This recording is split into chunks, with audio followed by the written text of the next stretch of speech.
You are listening to Chi Conversations, a podcast about anything and everything that matters to Chi Omegas.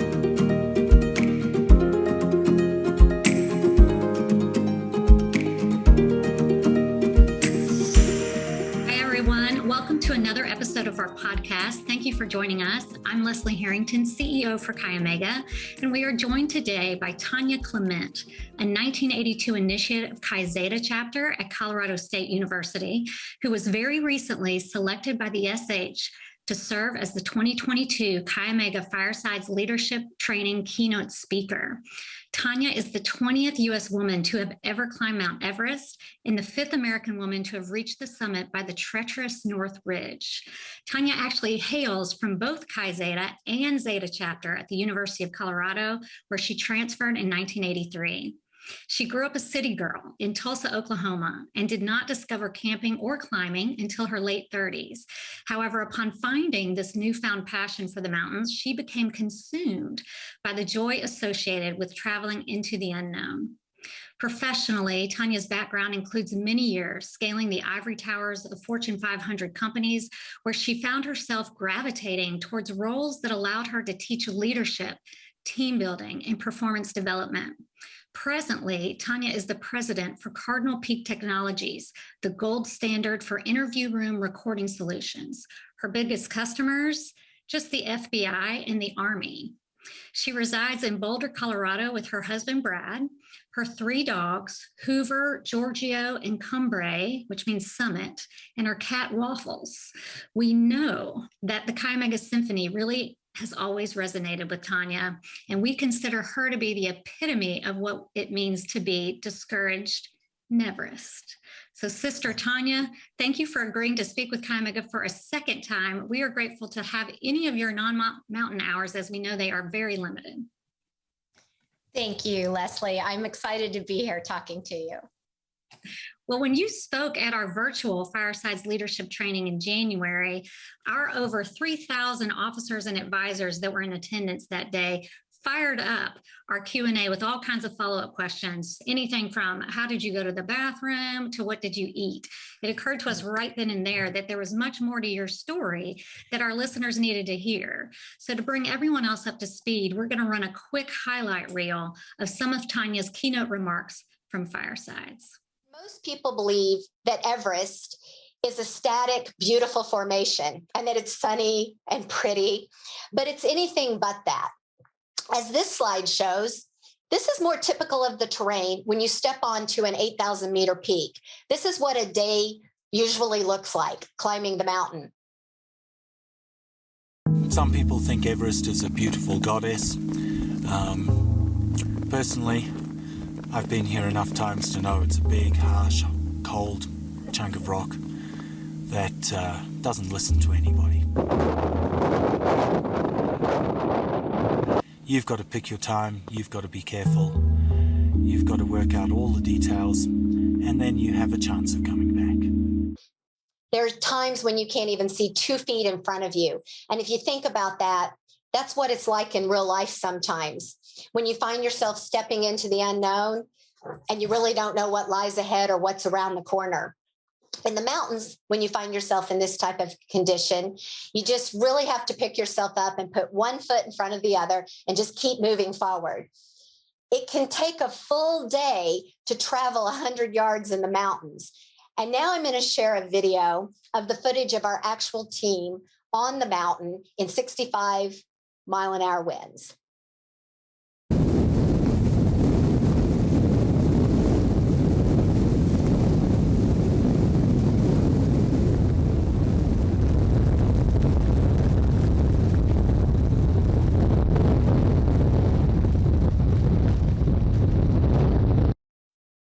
It was a team of all men. I was the only girl.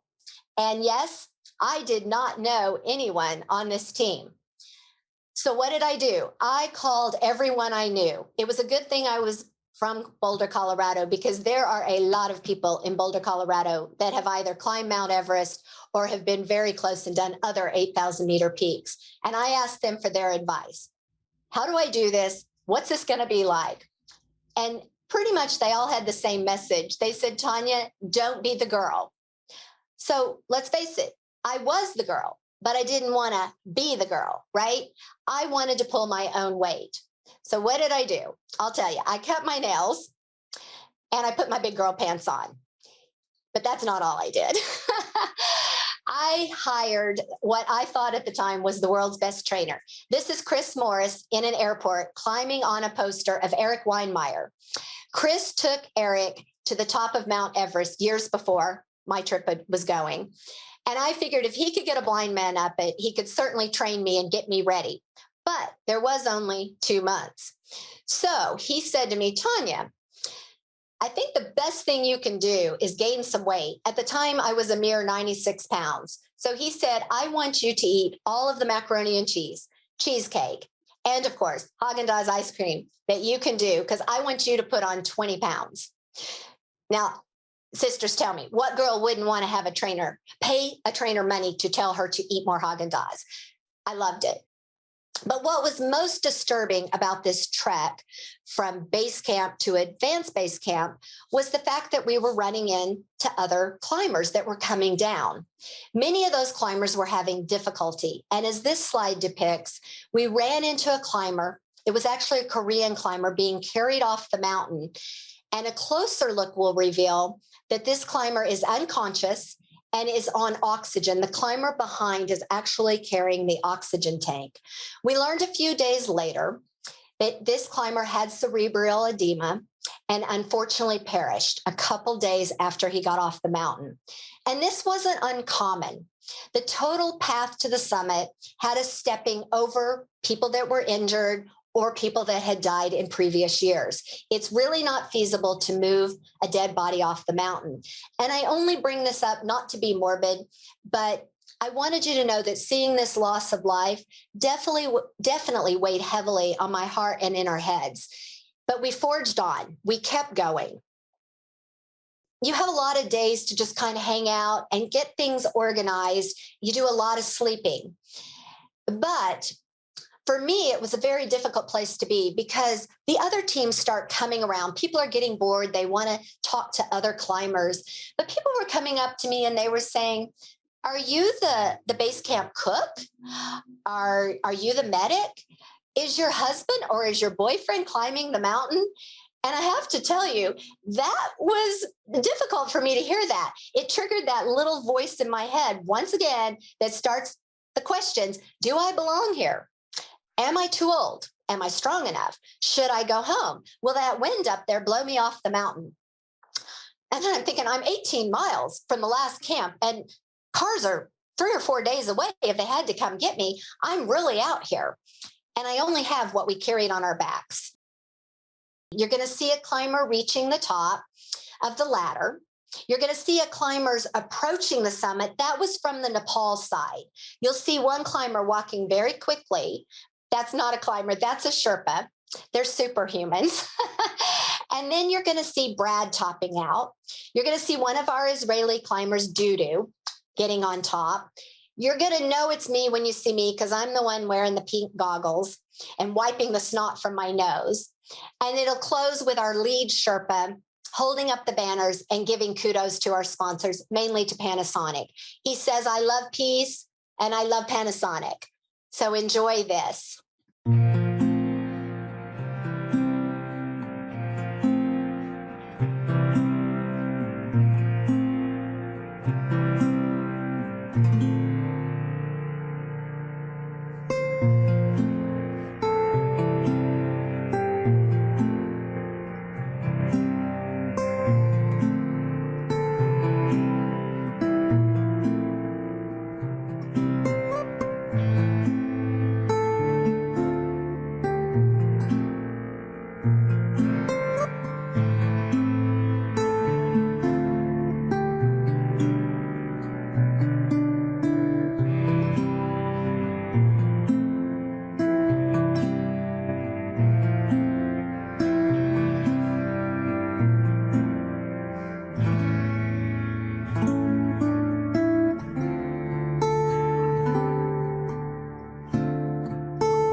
Hi, Chris. Yeah, how are you? Yeah, I'm very well on the summit.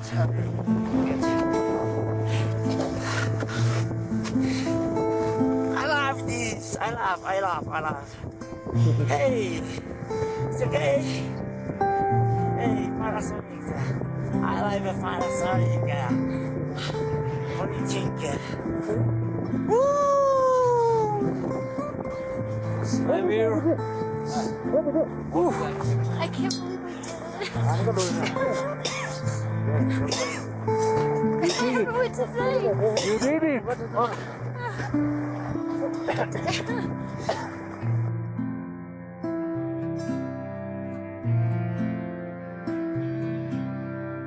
So just think about this. When we as Kayos say discourage never, or in my case, I'm going to say it, discourage neverest, I can't help but think of a phrase from the Chi Omega Symphony, that course which occasion and conscience demand. 3 invitations charted my course in life. The first was my invitation to join Chi Omega. The second was my invitation to become the VP of sales for that climbing company that took me to the trade show in Utah, where I received my third and final and most important invitation to climb Mount Everest. So just remember, nothing happens to you by accident. It's on purpose. We are all sisters on purpose, and we all have a mountain to climb. So, Tanya, your team consisted of all men. You were the only woman. Tell us how you were invited to join the group. Well, initially, there was a woman on the team that was pre-selected before me, but she ended up getting pregnant and was not able to make the trip. So I was a last-minute addition. And the need was precipitated by the fact that the major sponsor at the time, which was Panasonic, did not believe it was a diverse team if they did not have a woman. So when she removed herself from the team, it was pretty mandatory that they go out and find somebody. And that's how I got the invitation. Well, I'm so glad they extended it to you. Now, I also know your team had a specific purpose, related to diversity. And there was even a documentary made about it called A Climb for Peace. Tell us about the international purpose of the mission. Okay, yes. The purpose was really to show that people from very diverse backgrounds and interests and cultures could come together for a common goal and achieve greatness. So the goal was to put an Israeli and a Palestinian, who at the time, those countries, even today, were fighting and in conflict, and show that they could come together for a common good. And they really put an effort into making sure not only were there men and women, but there were people from Christians to atheists, every walk of life. They wanted to get a well-rounded representation. And I think they achieved it. I think so, judging from that video and all of your remarks. Now, how long were you on the mountain in total? And what is the mountain wardrobe? I just have to know. Yes, of course we have to know that one. So a typical climb of Mount Everest can last anywhere from 60 to 75 days. Ours was shortened a little bit. My total time on the mountain was 45 days. And that's just because that's how the sun, the moon, and the stars align themselves for our trip. When the weather window happens, you got to be ready to go. And it was a little bit early for us. And that played to my advantage because I think 60 days would have worn me out. The average man can lose as much as 30 pounds on the mountain, and a woman can lose a lot too. Although I wish we lost more. We hold our weight a little bit better than the men do. We're not as likely to give it up. No, seriously. I think that to be true, and I'm not a scientist. But the wardrobe changes daily. It just based on the conditions of the mountain. It's not pretty. It's a lot of heavy, bulky clothing, but the key is layering up. The more layers you have, the warmer you're going to be. I think everyone's probably seen the 8,000 meter Michelin Man down suit that blows you up like the doughboy. So we all have one of those, but you're really only wearing that for a couple days when you're totally going for the summit, when you're at the top of the mountain. Other than that, it's typical mountaineering clothing. It's typically something like layers of polypropylene, down jackets, vest, long underwear, big warm gloves. It's not your everyday gloves. They're really made to survive those extreme environments. But the technology's there and the clothing's quite comfortable. There's days when you're very warm, almost so warm you got to shed some layers. Well, that's interesting. And I had no idea that you would lose that much weight climbing a mountain, but I don't know that that's the diet I would recommend. It is. It's strange. It's you're working so hard, it just melts off the pounds on a guy. But women, I think, because we're designed to be childbearing and keep our weight on so that you can carry and birth a child, I think we tend to retain it. So I gained 12 pounds before I went, and I lost those 12 pounds on the mountain. But my fellow teammates, the men, I don't think we had a man lose anything less than 20 pounds. It was from 20 to 30 pounds. Wow. I bet that changed their appearance quite a bit when they got home. It does. It does. We had one gentleman on the team. He was from South Africa, and he looked like a South African runner that would show up on the starting line to win the New York City Marathon. So he was thin to begin with, and he really looked thin when he left. Wow. With all the interesting wardrobe choices, I can imagine you're not necessarily taking a lot of selfies or feeling super cute at all. So tell our listeners about the unexpected romantic encounter you had on the mountain. Yes. The my little fairy tale, so to speak. You go to a mountain to climb a mountain. You're not thinking about meeting a man or anything like that, right? You're there with one purpose, to get yourself safely up and safely down. But there happened to be one other American on the team, and that was the filmmaker who was doing the production and filming all of us, because in the end, there was a DVD, like you mentioned, the Everest Peace Project. And he was from Missouri and I was from Oklahoma. When I met him, there was no love at first sight. But over the course of the time we spent together on the mountain, I gained this tremendous respect for him, the way he handled adversity, difficulty, challenges, the way he was treating other people on the team. He had been there before. So it's safe to say I sort of gravitated to him because he knew what he was doing. But through that process, yeah, I kind of fell for him. Yes. Well, you shared also during Firesides kind of the flip side of the love story was that it was really challenging to see climbers being carried down from the mountain unconscious, or even sometimes stepping over climbers that had perished along the way. Mm-hmm. Tell us about how the conditions affected your health, the health of your teammates, and how did you remain discouraged in Everest that whole time? Yeah, that's a great question because it is hard. That particular year that I climbed it, there were 12 deaths on the mountain. And what happens, you spend all that time at base camp and you meet everybody that's there to climb. So it's personal. When someone perishes, you have either had tea with them or spent a day hiking with them, or they sat in your mess tent and talked to you. So it's a painful process. And there's highs and lows like anything in life. It affected everyone differently when there would be a loss. And, you can do the rationalization. They died doing what they love. But then there's the flip side of that. No one deserves to die, right? It just happens. So I think it's one of those things that, you just pick up and you just keep putting one foot in front of the other. But it is sad and you need time to mourn with it.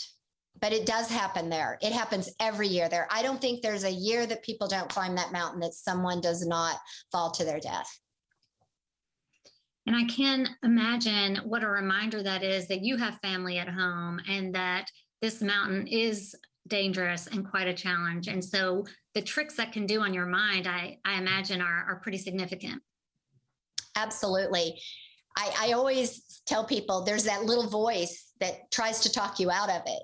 It's that little voice saying to you, are you strong enough? Do you belong here? Did you make a stupid decision? Do you just want to go home and put on your PJs and play with your dogs, right?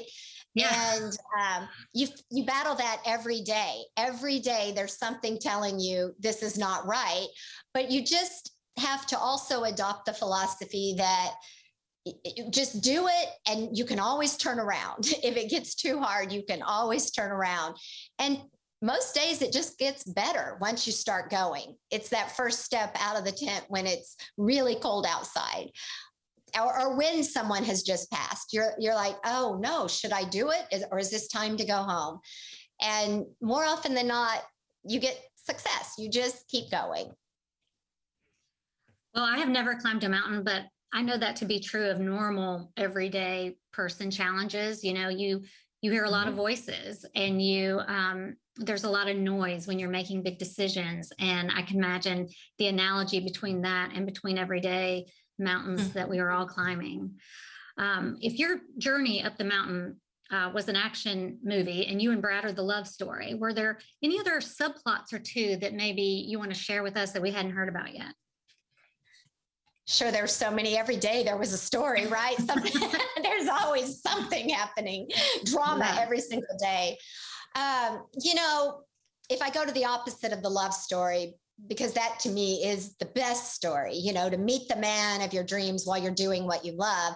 The flip side would be our own personal teammate, Sally, the gentleman that I actually mentioned that had the body and the build of a long distance runner. Mm-hmm. He did fall on hard times on the mountain. After getting to the summit, he had to be rescued. He could not get down. And it was just I want to call it the lack of experience a little bit. We look back in hindsight, you can always see where things went wrong, but he was taking his gloves off for his photos when we look back, and he doesn't have them on. So he ended up getting frostbite. His life was spared. He made it down. But I think this is interesting to tell people when there's a rescue on the mountain, and if you have to help one person down, it took 30 people to get him down to safety. Now, my husband and I were not involved in the rescue because we were already down. He summited a couple hours after we did. Okay. But someone has to carry his pack. A few people have to bring up extra oxygen for him. There's a whole lot of coordination. And so that was probably the biggest thing that sticks in my mind, where we had, if you want to really compare the highest high and the lowest low, that would be the lowest low. Oh my goodness. Yeah. Well, do you keep in touch with your teammates still? We do. It's not frequent. They're all over, being in Israel and Palestine and South Africa. It's difficult, but we have touched base with them, and we do a Zoom periodically. And one gentleman has gone on to have a little baby. Sally is doing great. And we asked him many years after the climb, would you do it again, knowing what you know and what happened to you? And he's like, absolutely. It was the trip of a lifetime. He has no regrets. He might not take his gloves off for the photo, but little things like that. And it was more than that. He also did not get enough food, and he bonked, and he didn't have the energy to get off. But yes, we try to stay in touch. We've always joked that one day we'll have a reunion climb, and we'll just make it something lower, like Kilimanjaro, or something easy. Oh yeah, casual. Kilimanjaro, something so totally easy. Yeah. Well, you know, I mean, I'm glad he feels that way, because now he has the Everest experience. So he knows about the gloves and all the other rules. That's right. And I believe at the time for him, he was the first Black South African to stand on the top of the world. So behind every negative, there's always a positive, right? That's right. That is a pretty big feat in and of itself. Yes. Well, Tanya, I'm going to bite. How do you go to the bathroom on Mount Everest? You had to bite, didn't you? Actually, it's the number one question. It's what everybody wants to know. And I'll answer it a couple of ways, because for most parts, it's like any camping trip. You just find your way and you find your path and you go, and there's not a bathroom. You're going most likely in a hole in the ground, right? But I think the real question you're asking is, on summit day, what's that like? And that kind of takes us back to the wardrobe. So if I describe the wardrobe just a little different, if you can imagine for a second, a pair of long underwear, maybe 2 other layers of pants, and then the big down suit. And on top of that, a harness that's buckled. There is no, just unzipping your pants and going to the restroom like you might do on a normal camping trip. So what a lot of the men do is they will wear a diaper. And I learned this when I arrived at camp. It's a Depends type diaper. I don't think there's any way physically possible for me to just go in my pants. So I was spared the entire summit day. In fact, hours leading up to when we left for the summit, and even a few hours after descending from the summit. And that's a big 20+ hour day. I just didn't need to go. And it's interesting because your body is burning that up. It's using whatever liquid there is. You are in the death zone. Your organs are not functioning properly. There's any food, any power inside you is being consumed by the effort that you're putting forth. So I got lucky, but I do know for a fact that sometimes you just gotta go. Well, it's worth it to say that you climb Mount Everest. And I'm so grateful for Depends. I mean, I don't think that they have mountain climbing on as an indicator on their package, but they should. I mean, they really should. This is a useful They should, tool. yes. Well, you told us that you believe that everyone has a mountain to climb, and I really feel that. What advice do you have for Chi Megas who might be feeling conditions aren't so favorable for climbing their personal mountain on some days? You know, that's such a good question because I do believe that everyone does. It's just whatever it is, whether it's changing your career, changing your major, learning to live with an injury, whatever it is, we have an Everest. And I think if I've learned anything in all my years, there's just no perfect day. Days are not perfect, just like on the mountain. Those days are rare. Out of those 45 days, we may have had 2 days that I would call bluebird specials, right? So I think you've just got to not let yourself be dissuaded by your environment. And one of my best climbing buddies always said to me, move in marginal conditions and turn around when you can't go any further. And he said 99% of the time, once you start moving, it will just get better. It improves. And it does. You get warmer, the sun comes out, the rain quits falling, the snow, stops. It's just going. It's getting started is half the battle. Once you're in motion, an object in motion stays in motion, right? Yeah. An object at rest stays at rest. It's just getting started, taking that first step. Well, baby steps. That's what it's all about. Absolutely. And the first step's always the hardest, right? So just take the first step and odds are it'll keep going for you. It's amazing how applicable this is to real life. I can't believe it. Truly. Well, what else would you like Chi Mega to know about you, Sister Tanya? Oh my goodness. What else would I like everyone to know? I think don't be in a rush. Life goes by so fast. I think that's it. It's always, for me, I look back, I'd give anything to go back and have my college years again, because those were the very best. And I remember when I was in college, I couldn't wait to get out and get on with life. And then you get on with life and what I wouldn't give to go back. So don't be in a hurry because it just goes by quickly, and do things that you really want to do. And that ties back to meeting my husband. If you do what you love and you follow your passion, the rest just happens. Well, just so everybody is clear, the cute photographer on the mountain did become Tanya's husband, Brad Clement. And I really like, the story that you tell, the way that it relates to everyday life.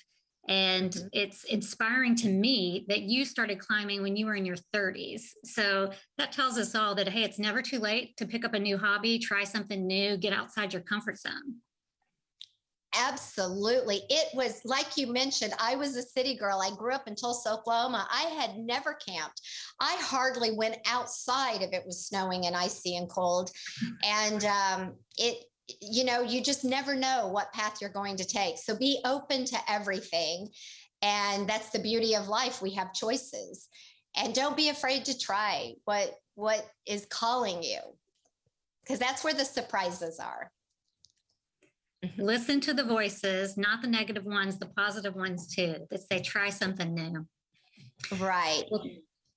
Well, Tanya, even though your story makes me feel incredibly lazy as a person, you always inspire me to reach higher than what I think is possible. And I'm sure you have for our listeners as well. I hope so. I want everyone to go out and find that thing that really makes their heart sing and makes them excited, because if you do that, you will definitely feel successful, and you'll find that success and happiness and self-esteem. When you do what you didn't think you could do and you come out on the other side, that's where that confidence comes from. Absolutely. Well, thanks everyone for listening today, and stay tuned for more coyote conversations coming your way. Also, if you have any podcast ideas or notable podcast guests that you'd like to see or hear from in our next broadcast, let us know. All you have to do is email us at chiomega@chiomega.com. And as always, keep an eye on Chi Omega's social media channels so that you can be sure to tune in with us next time. Thank you.